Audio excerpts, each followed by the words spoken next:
Sabi ko naman sa inyo, ganito na lang bilhin nyo. Pagdating sa quality, hindi to paulit. Tingnan yung packaging, oh. Diba? Ganito seller, napakasarap bilihan. Iniingatan talaga yung mga binibili natin. Tatlo na itong binili ko. Grabe yung pagkakapackaging, oh. Unang layer. May mga layer ang packaging niya. Oh, yan. Ganitong seller. Ayun, oh. Unang layer, mayroon pang ikalawang layer. Diba? Saludo sa seller.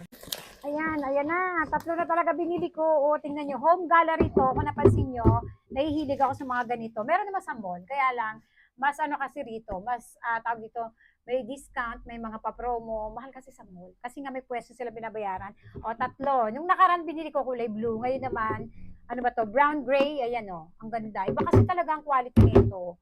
At mas malaki na tong binili ko ngayon. Yung una ko binili, sakto lang sana ko. Malaki na rin naman yon. Pero mas malaki to kasi nga paglalagyan namin ng mga ulam sa pagkain namin sa ref, gano'n. Yung mga binabad, gano'n. And bugungan na rin ng anak ko sa school. O, tingnan nyo naman. Home gallery. Mari, dito kayo bumili.